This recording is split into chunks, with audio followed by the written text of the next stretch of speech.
आय भूतले श्रीमते स्वामिनिति नामिने। नमस्ते सरस्वती देवे गौरवाणी प्रचारिणे निर्विशेष शून्यवादी पाश्चात्य देश तारिणे। जय श्री कृष्ण चैतन्य प्रभु नित्यानंद श्री अद्वैत गदाधर शिवासादि गौर भक्त वृंद। हरे कृष्णा कृष्णा कृष्णा हरे हरे हरे राम राम राम हरे हरे। जय श्री प्रभुपाद की जय, अनंत कोटि वैष्णव वृंद की जय। हरे कृष्ण। स्वागत है आप सभी का आज के इस सत्र में। तो हम लोग आज पढ़ने वाले हैं 41वां श्लोक। तो हमने अभी विगत सत्र में देखा कि कैसे अर्जुन ने सवाल पूछा कि जो असफल योगी होता है उसका क्या होता है। तो भगवान ने बताया कि जो असफल योगी होता है वो वो क्या होता है कि जो भक्ति किया है, तो जहाँ भक्ति उसका इस जीवन में रह गया है, अगले जीवन से उसके आगे से वो प्रारंभ करता है। ये हमने देखा था, ये भगवान ने बताया था। और फिर सब देखा हमने कि कैसे मानवता के दो विभाग किए, एक नियमित, अनियमित। ना, अनियमित मतलब वही जो पाशविक वृत्ति जो है, तो मनुष्य लेकिन पशुओं की तरह खाली बस ना खाना पीना सोना और मैथुन करना, उसमें गला देते अपना समय। और फिर कल्याण मार्ग के अनुयायियों के तीन वर्ग हैं। भौतिकता से संपन्न, जो उपभोग करने वाला, शास्त्रीय विधि विधानों का पालन करने वाले, संसार से मुक्ति पाने का प्रयत्नशील और कृष्ण भावनामृत के भक्त। तो ये सब के बारे में बताए थे। तो सबसे बेस्ट क्या है कि कृष्ण भावनामृत के भक्त। और जो मुक्ति के लिए प्रयत्नशील है वो मुक्ति पाते हैं, लेकिन फिर क्या होता है, वापस से इस धरा पे फिर से आ जाते हैं जल्दी। जब उन लोग का वहां पे मन नहीं लगता है तो धीरे से नीचे फेंक दिए जाते हैं। इसलिए कृष्ण भावनामृत संबंधी कार्य ही एकमात्र शुभ कार्य है, जो कृष्ण भावनामृत के मार्ग पर प्रगति करने के उद्देश्य से स्वेच्छा से समस्त शारीरिक असुविधाओं को स्वीकार करता है और घोर तपस्या करता है ना। क्योंकि क्या है कि हमारा जीवन ही एक पूरा क्या है, तपस्या है। जीवन है जो तपस्या है, क्योंकि हम लोग को तपस्या तो करना ही है, ऐसे करो या वैसे करो। मतलब या तो आप कृष्ण भावनामृत में रह के करो, या तो माया के साथ आप संघर्ष करते रहो। क्योंकि तपस्या आपको ऐसे भी करना है वैसे भी करना है, लेकिन ये जो तपस्या है ये हमको आनंद प्रदान करने वाली तपस्या होगी हमारी ना। ऐसे है क्योंकि हम कार्य तो कर रहे हैं, वही कार्य कर रहे हैं, खाली क्या है, कृष्ण भावना में रह के कार्य कर रहे हैं ना। तो इसीलिए वो कृष्ण भावना भावित कार्य हो जाता है ना। ऐसे है, तो इसीलिए हम जो तपस्या कर रहे हैं, तो एक्चुअली जैसे अभी बच्चों का लालन पालन करना ना, जॉब करना, ये सब तपस्या ही है ना। जो भी है, हम लोग जैसे 16 माला का जप करना, सवेरे जल्दी उठना ना, ये सब क्या है, तपस्या है। लेकिन ये तपस्या अगर हम कृष्ण भगवान को प्रसन्न करने के लिए कर रहे हैं, तो हमारे लिए यही हमारे मोक्ष का कारण बन जाएगा ना, हमारे भगवत धाम जाने का कारण बन जाएगा। ऐसे तो हम लोग आगे का आज का श्लोक पढ़ते हैं।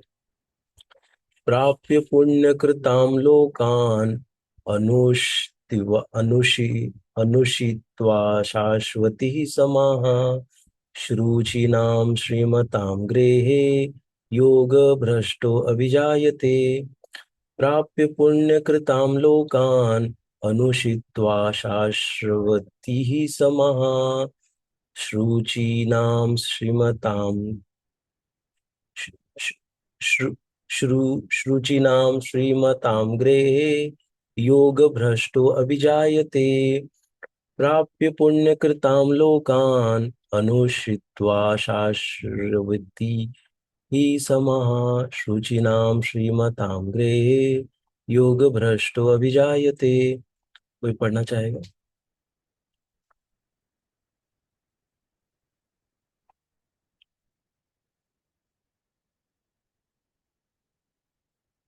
आगे बढ़ते हैं।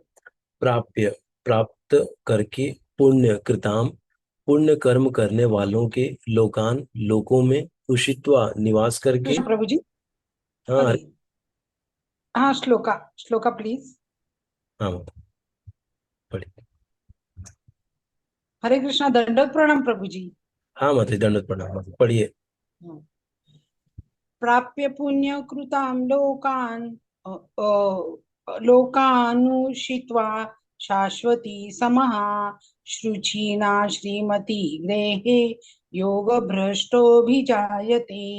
हरे कृष्णा। हरे कृष्णा, बहुत बहुत धन्यवाद माता जी, बहुत सुंदर पढ़ा। प्राप्य, प्राप्य करके, प्राप्त करके, पुण्य कृताम, पुण्य कर्म करने वालों के, लोकान, लोकों में, उषित्वा, निवास करके, शाश्वती ही, अनेक, समाह, वर्ष, शुचिनाम, पवित्र आत्माओं के, श्रीमताम, संपन्न लोगों के, गेहे, घर में, योग भ्रष्ट, आत्म साक्षात्कार के पथ से च्युत व्यक्ति, अभिजायते, जन्म लेता है। असफल योगी पवित्र आत्माओं के लोकों में अनेकानेक वर्षों तक भोग करने के बाद या तो सदाचारी पुरुषों के परिवार में या कि धनवानों के कुल में जन्म लेता है। तात्पर्य, असफल योगियों की दो श्रेणियां हैं। एक वे जो बहुत थोड़ी उन्नति के बाद ही भ्रष्ट होते हैं। दूसरे वे जो दीर्घकाल तक योगाभ्यास के बाद भ्रष्ट होते हैं। जो योगी अल्पकालिक अभ्यास के बाद भ्रष्ट होता है, वह स्वर्ग लोक को जाता है, जहाँ केवल पुण्य आत्माओं को प्रविष्ट होने दिया जाता है। वहां पर दीर्घ काल तक रहने के बाद उसे पुनः इस लोक में भेजा जाता है, जिससे वह किसी सदाचारी ब्राह्मण वैष्णव के कुल में या धनवान वणिक के कुल में जन्म ले सके। योगाभ्यास का वास्तविक उद्देश्य कृष्ण भावनामृत की सर्वोच्च सिद्धि प्राप्त करना है, जैसा कि इस अध्याय के अंतिम श्लोक में बताया गया है। किंतु जो इतने अध्यवसायी नहीं होते और जो भौतिक प्रलोभनों के कारण असफल हो जाते हैं, उन्हें अपनी भौतिक इच्छाओं की पूर्ति करने की अनुमति दी जाती है। तत्पश्चात उन्हें सदाचारी या धनवान परिवारों में संपन्न जीवन बिताने का अवसर प्रदान किया जाता है। ऐसे परिवारों में जन्म लेने वाले इन सुविधाओं का लाभ उठाते हुए अपने आप को पूर्ण कृष्ण भावनामृत तक ऊपर ले जाते हैं। देखिए मतलब कितना भगवान ना एक भक्त बनाने के लिए कितना सब प्रयास होता है ना, एक भक्त बनाने के लिए। कि उसको सब सुविधाएं प्रदान करते हैं। मतलब नहीं हो रहा है तो चलो अपनी पूरी भौतिक इच्छा पूरी कर लो, उसके बाद आप ना वापस से भक्ति करो, अगले जन्म में करो, अगले जन्म में किसी संपन्न परिवार में उसको अवसर मिलेगा। तो ऐसे करके हम देखते हैं कि कैसे ना भगवान हमको अवसर देते हैं ना भक्ति करने का। और भगवान भी क्योंकि चाहते हैं कि हम जल्द से जल्द भगवत धाम पहुंचे।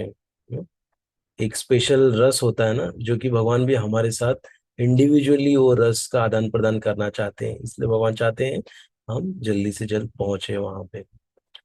तो इसलिए यहाँ पर बताया गया है कि कल्याण होगा, सबका होगा, लेकिन यही है कि जो जितना सीरियस है उतना जल्दी वो भगवत धाम पहुंचेगा ना, भगवान की साक्षात सेवा में रहेगा। और जैसा कि हमने कल डिस्कस किया था, भगवान की सेवा यहीं से प्रारंभ होती है। आज से ही प्रारंभ होती है, अभी से ही प्रारंभ होती है। हाँ, जो हम श्रवण कर रहे हैं यही भगवान की सेवा है। श्रवण करना, भगवान के नाम का जप करना, यहीं से सेवा प्रारंभ हो गई। फर्क नहीं पड़ता हम नरक में है कि स्वर्ग में है, या हम लोग झोपड़पट्टी में है या तो बड़े महल में ना। कल जैसे हमने इसी के ऊपर चर्चा किया था। ठीक है, तो यही बता रहे हैं। तो यहाँ पे प्रश्न क्या था अर्जुन का कि असफल योगी का क्या होता है, तो असफल योगी का यही होता है कि वो धनवान परिवार में जन्म लेता है और फिर से उसको सारी सुविधा मिलती है, जिससे कि फिर से वो अच्छे से कृष्ण भावनामृत में ऊपर उठ सके। हाँ, क्योंकि जो थोड़ा धनवान परिवार रहता है ना, तो वो लोग भगवान का ये भी करते हैं ना, थोड़ा भगवान को पूजा पाठ, उनके घर में मंत्रों का उच्चारण, ये सब चलते रहता है। जैसे हम लोग देख सकते हैं कि हमारे अंबानी परिवार है, बिरला परिवार है, ये लोग बहुत बड़े भक्त लोग हैं। बहुत मतलब भगवान के प्रति बहुत इन लोग का अटैचमेंट है। बिरला परिवार का विकास कर, तो बिरला के भी सारे लोग बैठते हैं एक साथ, प्रसाद लेते हैं, वैसे सुना हूं उनका। और सब लोग भगवान के मंत्र का उच्चारण करके फिर प्रसाद ग्रहण करते हैं। और देखते हैं हम लोग कितना बिरला मंदिर भी हर जगह उन्होंने बनाए हैं वैसे करके। तो ऐसे परिवार में जन्म लेते हैं और फिर भक्ति करने का उनको भी मौका मिलता है। आगे के श्लोक में चलते हैं। अथवा योगिनाम एव कुले भवति धीमताम् एतद्धि दुर्लभतरम् लोके जन्म यदीदृशम्।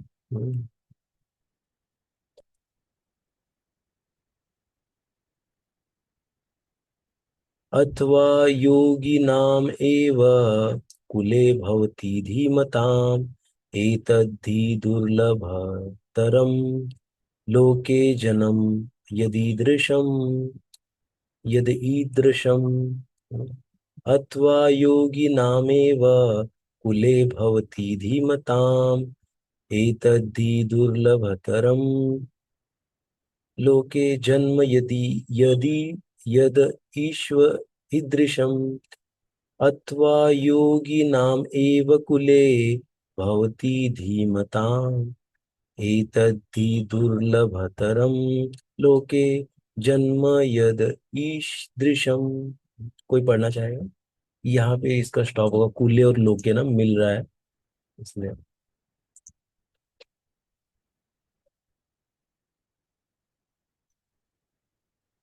हरे कृष्ण प्रभु जी।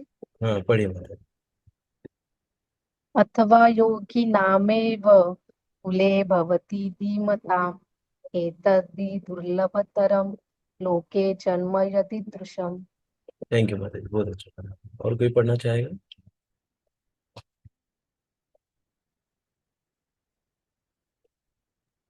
हरे हाँ हाँ पढ़िए।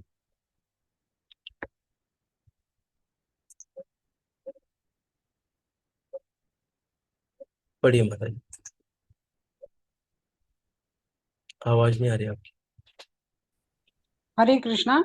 हाँ पढ़िए महाराज, आ रही है। अथवा अथवा योगिनामेव कुले भवति धीमताम् एतद्धि दुर्लभतरं लोके जन्म यदीदृश्यम्। Thank Hare you Maharaj, Krishna. Thank you so much, बहुत अच्छा। हम लोग अभी वर्ड टू वर्ड मीनिंग देखते हैं। अथवा या योगिना विद्वान योगियों के एव निश्चय ही कुले परिवार में भवती जन्म लेता है धीरम धीमताम परम बुद्धिमानों के एतत यह ही निश्चय ही दुर्लभ तरम अत्यंत दुर्लभ लोके इस संसार में जन्म जन्म यत जो ईदृशम इस प्रकार का। अथवा इसका भी हम लोग देखते हैं अर्थ इस श्लोक का। अथवा यदि दीर्घ काल तक योग करने के बाद असफल रहे तो हम्म, वह ऐसे योगियों के कुल में जन्म लेता है जो अति बुद्धिमान है। निश्चय ही इस संसार में ऐसा जन्म दुर्लभ है। तात्पर्य, यहाँ पर योगियों के बुद्धिमान कुल में जन्म लेने की प्रशंसा की गई है, क्योंकि ऐसे कुल में उत्पन्न बालक को प्रारंभ से ही आध्यात्मिक प्रोत्साहन प्राप्त होता है। विशेषतया आचार्यों या गोस्वामियों के कुल में ऐसी परिस्थिति है। ऐसे कुल अत्यंत विद्वान होते हैं और परंपरा तथा प्रशिक्षण के कारण श्रद्धावान होते हैं। इस प्रकार वे गुरु बनते हैं। भारत में ऐसे अनेक आचार्य कुल हैं, किंतु अब वे हरे बाबा। अपर्याप्त विद्या तथा प्रशिक्षण के कारण पतनशील हो चुके हैं। भगवत कृपा से अभी भी कुछ ऐसे परिवार हैं जिनके पीढ़ी दर पीढ़ी योगियों को प्रश्रय मिलता है। ऐसे परिवारों में जन्म लेना सचमुच ही अत्यंत सौभाग्य की बात है। सौभाग्यवश हमारे गुरु विष्णुपाद श्रीमद् भक्ति सिद्धांत सरस्वती गोस्वामी महाराज को तथा स्वयं हमें भी ऐसे परिवारों में जन्म लेने का अवसर प्राप्त हुआ। हम दोनों को बचपन से ही भगवत भक्ति करने का प्रशिक्षण दिया गया। बाद में दिव्य व्यवस्था के अनुसार हमारी भेंट हुई। ना ये कौन कह रहे हैं? श्रील प्रभुपाद जी बोल रहे हैं ना। क्योंकि हम देखते हैं कि कैसे श्रील प्रभुपाद जी के पिता भी बचपन से ही उनको पूरा कैसे आरती करना, पूजा करना, ना ये सब भक्ति उन्होंने सिखाई थी। उनको लाके उनके पर्सनल ड्यूटीज दिए बचपन में ही कि इन इन विग्रहों की सेवा करो। बचपन से ही वो सेवा करने लग गए थे ना, ऐसे। तो बहुत सारी चीजों का मतलब उन्होंने, उनके पिता ने उनको ध्यान दिया जिससे कि वो भक्ति के ऊपर ही ज्यादा उनका फोकस रहे, भक्ति ही प्रायोरिटी रहे उनकी, बाकी उनका ध्यान कहीं भटके नहीं ना, ऐसे। ऐसे ही देखते हैं कि मतलब उनकी जो विवाह भी कराया तो ज्यादा सुंदर पत्नी नहीं लाए, जिससे कि मतलब ये नहीं हो कि फिर उसी के उसमें ही वो भक्ति छोड़ दे। ये भी एक प्रभुपाद जी बताते हैं तात्पर्य में अपने। और हम भक्ति सिद्धांत सरस्वती ठाकुर महाराज का देख सकते हैं कैसे उनके पिता कितने महान वैष्णव आचार्य हैं। भक्ति भक्ति सिद्धांत और क्या नाम है उनका, भक्ति विनोद, भक्ति विनोद ठाकुर महाराज। तो वो भी कितना मतलब ये थे, एकदम आचार्य थे और कितना बुद्धिमान थे ना। वैसे बुद्धिमान होके भक्ति सिद्धांत सरस्वती भी आए कि कितने सारे, इनको 6 साल की उम्र में ही 700 श्लोका याद कर लिए थे, 6-7 साल की उम्र में। मतलब कोई नॉर्मल नहीं थे वो ना, बचपन में ही पता चल गया। ऐसे तो ऐसा होता है कि जब हम लोग भक्ति मतलब नहीं कर पाते हैं पिछले जन्म में बहुत ज्यादा, मतलब एकदम योगी लोग को जो अगला जन्म मिलता है, तो ऐसे ही आचार्यों के घर में वो जन्म लेते हैं, तो जहाँ से बचपन से ही उनको सब कुछ मिलता है। हम्म, तो ये है। तो यहाँ पे वही उत्तर दे रहे हैं अभी भी ना भगवान जी। हम्म, आगे का देखते हैं हम लोग श्लोक।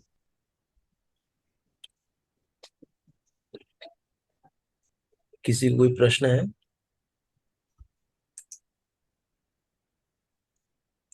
ठीक है, हम थोड़ा आगे बढ़ते हैं। हाँ माता जी, कुछ प्रश्न है आपको? ठीक। तत्र तं बुद्धिसंयोगं लभते पौर्वदेहिकं, यत् ते च ततो भूयः संसिद्धौ कुरु नन्दन। तत्र तं बुद्धिसंयोगं लभते पौर्वदेहिकं, यत् ते च ततो भूयः संसिद्धौ कुरु नन्दन। नन्दन। तत्र तं बुद्धिसंयोगं लभते पौर्वदेहिकं, यत् ते च ततो भूयः संसिद्धौ कुरु नन्दन। हम्म, कोई पढ़ना चाहेगा इसको? हरे कृष्ण प्रभु जी मैं पढ़ती हाँ हूँ। पढ़िए। तत्र तं बुद्धिसंयोगं लभते पौर्वदेहिकं यत् ते च तत्तो भूयः संसिद्धो कुरु नन्दनम्। थैंक यू माता जी। और कोई पढ़ना चाहता? प्रभु जी मैं बोलूं क्या? हाँ पढ़िए माता। आवाज नहीं आ रही है। आ रही माता जी, पढ़िए आप। आ रही है आपकी आवाज। हरे कृष्णा। पढ़िए प्रज्ञा माता जी, आपकी आवाज आ रही है। अनम्यूट करके पढ़िए, आप म्यूट हो गए हो।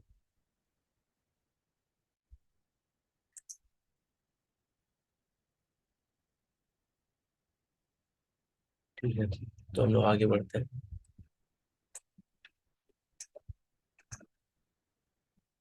तत्र वहां, तम उस, बुद्धि संयोगम चेतना की जागृति को लभते प्राप्त होता है, पौर्व देहिकम पूर्व देह से, यतते प्रयास करता है, च भी ततः तत्पश्चात भूय पुनः समसिद्धौ सिद्धि के लिए, कुरुनंदन हे कुरुपुत्र, हे कुरुनंदन ऐसा जन्म पाकर वह अपने पूर्व जन्म की दैवी चेतना को पुनः प्राप्त करता है और पूर्ण सफलता प्राप्त करने के उद्देश्य से वह आगे उन्नति करने का प्रयास करता है। फिर से पढ़ते हैं एक बार। हे कुरुनंदन ऐसा जन्म पाकर वह अपने पूर्व जन्म की दैवी चेतना को पुनः प्राप्त करता है और पूर्ण सफलता प्राप्त करने के उद्देश्य से वह आगे उन्नति करने का प्रयास करता है ना। किसके बता रहे हैं? फिर से असफल योगी का ही बता रहे हैं ना। जो दैवी चेतना, जो उसकी चेतना है ना, जो कृष्ण भावना भवित चेतना है, वही से वो वापस से स्टार्ट करेगा जितना उसका है, सफलता प्राप्त करके उद्देश्य से वो आगे उन्नति करने का, फिर से आगे उन्नति, क्योंकि जब तक हम इस धारा पे हैं मतलब हम सफल अभी तक नहीं हुए हैं ना, हमको पूर्ण सफलता नहीं मिली है ना। आंशिक सफलता मिल गई है कि हम लोग कनेक्ट हो गए हैं अभी ना कृष्ण भावनामृत में, लेकिन पूर्ण सफलता तभी होगी जब हम यहाँ नहीं रहेंगे ना, इस धरा पे ऐसे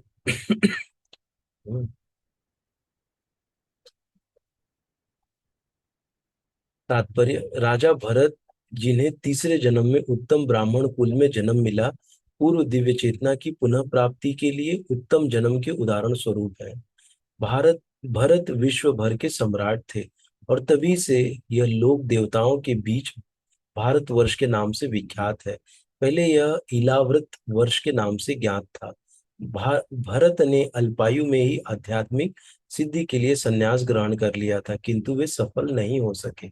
अगले जन्म में उन्हें उत्तम ब्राह्मण कुल में जन्म लेना पड़ा और वे जड़ भरत कहलाए, क्योंकि वे एकांतवास करते थे तथा किसी से बोलते न थे।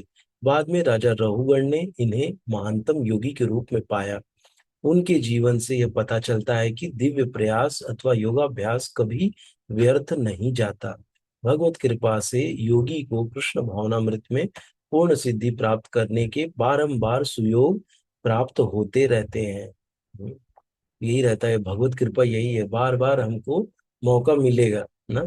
अभी ये जीवन भी जो हमारा बचा है, हमको मौका मिला है ना, कुछ करने का, भक्ति में आगे बढ़ने का, ना, इस जन्म मृत्यु के चक्र से छूटने का। नहीं तो फिर हम देख रहे हैं कि कितना मतलब परेशानी है ना इस जन्म में। बहुत सारी परेशानियां हैं हमको। शारीरिक परेशानी रहती है, मानसिक परेशानी रहती है ना। किसी व्यक्ति से परेशान हो जाते हैं, अरे ये ऐसे ही क्यों कर रहा है, वैसे ही क्यों कर रहा है। ज्यादा तो हमारा डिस्टरबेंस वहीं रहता है, हम किसी एक या दो व्यक्ति से ज्यादा हम परेशान हो जाते हैं ना। हम्म, ना परेशान इसलिए हो रहे हैं क्योंकि हमारा पूरा फोकस उसी के ऊपर है।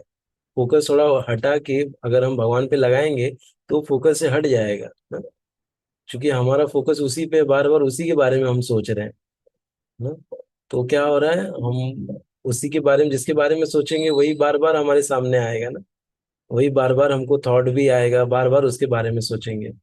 तो इसीलिए हमको क्या है, हमारा पूरा जो ध्यान है वो भगवान पे जब लगाएंगे तो कोई हमको परेशान करने की कोशिश भी कर रहा है ना, हम उसके प्रति एकदम वो रहेंगे, मतलब इग्नोरेंट रहेंगे, मतलब उसको अनदेखा करेंगे, क्योंकि हमारा ध्यान तो भगवान पे है ना। तो वो हमको चिढ़ा रहा है, हमको ऐसा महसूस ही नहीं होगा कि वो मुझे प्रोवोक कर रहा है या मुझे चिढ़ा रहा है या मुझे मतलब चाह रहा है कि मैं जोर से बोलूं या जोर से चिल्ला के उसका जवाब दूं ना। एक रहता है ना कि हमको पिन करते हैं ना कि इसको थोड़ा परेशान कर दे, जैसे कि गुस्सा होके थोड़ा बात करके। हाँ, जब हमारा ध्यान ही पूरा भगवान के ऊपर लगा के रखे तो हमको क्रोध नहीं आएगा ना। ऐसे क्योंकि अभी हम लोग हायर चीज को पाने के लिए प्रयास कर रहे हैं, ऐसे है। तो इसीलिए यहाँ पर कहा गया है कि ना हमको जितना जल्दी हो सके उतना जल्दी हम लोग इस बात को समझें और अपना ज्यादा से ज्यादा समय ना भगवान की सेवा में, भगवान का नाम जप करने में। और जो काम कर रहे हैं आपको कोई काम छोड़ना नहीं है, सब कार्य वैसे का वैसे ही करना है। अगर आप स्टूडेंट हो तो आपको पढ़ना है ना, पढ़ाई छोड़ना नहीं, खाली आपको क्या करना है, भगवान का स्मरण करते हुए आपको पढ़ाई करनी है। ऐसे ही यदि आप ना गृहस्थ हैं ना, तो आपको सारा काम, अपने बच्चों को संभालना, अपने पत्नी को संभालना, अपने पति को संभालना, अपने माता पिता को संभालना, ये सब कार्य करते हुए आप भगवान का स्मरण करते हुए कार्य करेंगे तो कार्य आपको बोझा नहीं लगेगा। नहीं तो थोड़े समय के बाद क्या होता है, सारे कार्य बोझा लगने लग जाते हैं। जो हमारा पुत्र पुत्री वही बोझा लगने लग जाएगा, इसकी वजह से मैं परेशान हो गई हूँ, ये तो सोने ही नहीं देता है। हाँ, ऐसा हो जाता है। लेकिन क्या होता है, लाइफ एकदम हल्की कब हो जाती है, जब हम भगवान का स्मरण करते हुए कार्य करेंगे तो हमको बोझा नहीं लगता है। आप और भी 10 बच्चों को और संभालने की आपके अंदर शक्ति आ जाएगी ना। ऐसी 10 बच्चे, फिर 100 बच्चे, 1000 बच्चे संभालने की आपके अंदर शक्ति भगवान दे देते हैं। आप कहाँ एक ही बच्चे के साथ आप परेशान थे, 2 बच्चे के साथ आपको भगवान ने 1000 बच्चे दे दिए संभालने के लिए। ये शक्ति कहाँ से आई ना, ये शक्ति भगवान से आई। ऐसे क्यों, क्योंकि हमने जो अपना हृदय है उसको बड़ा किया। पहले बस 2 ही बच्चे को फोकस में, अभी मैंने 1000 बच्चों को फोकस में रख रहा हूँ। ऐसे हमारा जो दायरा है बढ़ते जाता है, बढ़ते जाता है। भगवान ऐसे ही हमको सेवा देते जाते हैं। तो इसीलिए ज्यादा से ज्यादा आप अपना ध्यान ना भगवान की इसमें लगाइए। आपका फिर जो आध्यात्मिकता में जब रहेंगे तो भौतिक कार्य भी बहुत आसान हो जाएगा, वो भगवान उसको टेक केयर कर लेंगे। वहां पे आप हल्का सा करेंगे, आपको बहुत ज्यादा प्रसिद्धि मिलने लग जाएगी। और नहीं भी मिले तभी भी काम हो जाए ना, बस आपको कौन सा वहां पे प्रसिद्धि लेके आपको बड़ा कुछ अचीवमेंट करना है ना। क्योंकि वो सब नश्वर है, यहीं पे रह जाएगा, ये शरीर गया वो चला जाएगा। तो ज्यादा बड़ा कुछ अचीवमेंट करके भी आपको क्या लाभ मिलने वाला है? तो उतना ही करो जितने से सब संतुष्ट हो जाए। ज्यादा करने की कोशिश मत करो, ज्यादा किसी को एकदम खुश करने की भी कोशिश मत करो, कि कोई खुश नहीं होने वाला है। अब अपना प्राण भी निकाल के दे देंगे तो भी खुश नहीं होंगे। ऐसा है, ये जगत है। तो ये जब बात हमको पता है, तो हमको उतना ही करना है जितना जरूरी है, और फिर हमारा जो बाकी का है भक्ति में अपना ध्यान लगाना है। ठीक है, किसी को और कुछ बोलना है?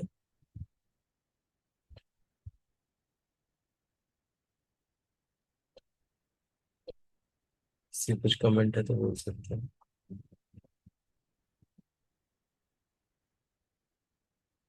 ठीक है, तो यही तो करेंगे, क्योंकि आप बीती तो सबके ऊपर बहुत कुछ होगा, लेकिन खुले में शेयर नहीं कर सकते।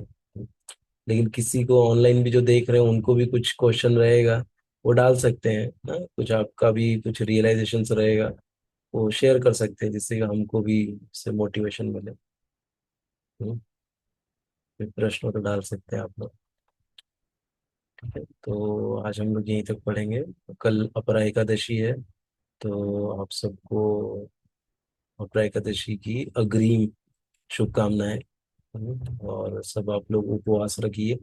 जो भी ऑनलाइन देख रहे हैं, यदि आप एकादशी का उपवास नहीं रख रहे हैं तो कृपया करके आप एकादशी को जरूर, एकादशी व्रत का पालन करें। बहुत बहुत बहुत बहुत जरूरी है। क्योंकि अन्य व्रत यदि आप भूल गए तो आपको पाप नहीं लगेगा, लेकिन यदि आपने एकादशी का व्रत भूल गए और कुछ अन्न खा लिए तो आपको पाप लगेगा। हाँ, और जब पाप लगेगा तो परेशानी आएगी ना, दुख तकलीफें आएंगी। ऐसा, तो उससे यदि आप बचना चाहते हैं ना, भगवान श्री कृष्ण का प्रेम पाना चाहते हैं ना, तो जो भौतिकवादी हैं, मतलब जो अभी आध्यात्मिक कार्य नहीं कर रहे हैं, एटलीस्ट उनको ये समझ के कि बाबा मुझे प्रॉब्लम्स नहीं आएंगे, उसके लिए तो आप करो ना, खुद का कुछ बेनिफिट तो सोचो। उसके लिए तो आप कम से कम एकादशी का व्रत करो ना। नहीं तो आजकल तो ऐसा हो गया है कि हम लोग हर कार्य ऐसा कर रहे हैं कि मेरे को अपने फायदे के बारे में तो सोच ही नहीं रहे। मुझे तो ऐसे लग रहा है पता नहीं कहाँ सब लोग जा भी रहे हैं। और ऐसा भी है कि कहीं ना कहीं मैसेज भी लाउड एंड क्लियर जा नहीं रहा है कुछ लोगों के पास। जहां तक पहुंच रहा है तो वो लोग कुछ कुछ स्वीकार भी कर रहे हैं। हाँ, तो ये सब चीजों को हम स्वीकार करेंगे तो हमारे बच्चे इसको स्वीकार करेंगे। नहीं तो हम ही अपने जो सभ्यता है, संस्कृति है, उसको पीठ दिखाएंगे, तो नेचुरली हमारा जो बच्चा भी है वो भी उसको पीठ दिखाएगा ना, वो भी उसको मानेगा नहीं ना। एटलीस्ट आप अपने लिए नहीं तो अपने बच्चे के लिए तो इसको करिए, जिससे कि आपका जो बच्चा है, जो भविष्य है इस देश का, आपके परिवार का ना, वो इसको अ, पालन करेगा आगे चल के, और उसके जीवन में सब शुभ शुभ होने लग जाएगा। ऐसे नहीं कि आपके जीवन में अशुभ हो रहा है तो उसके जीवन में भी अशुभ होने दो ना, ऐसा कोई माता पिता नहीं चाहता है। तो आप अपने पुत्र के लिए, अपने पुत्री के लिए आप अपने आप को बदलिए ना, भगवान श्री कृष्ण से जुड़िए। श्रीमद् भगवद गीता का पाठ पूरे परिवार के साथ बैठ के पढ़िए, इसको ना सुनिए। सभी से मेरा ये अनुरोध है। तो बहुत बहुत धन्यवाद आप सभी का आज के इस सत्र में ज्वाइन करने के लिए। हम लोग कल फिर से मिलेंगे। हरे कृष्णा, जय श्रील प्रभुपाद की जय। जय। हरे कृष्ण प्रभु श्रीमद् जी। भगवद गीता की जय। हरे कृष्णा। जय। Hare Krishna. Hare Krishna Prabhu ji. Thank you Prabhu ji. Hare Krishna, Hare Krishna, Hare. Thank you.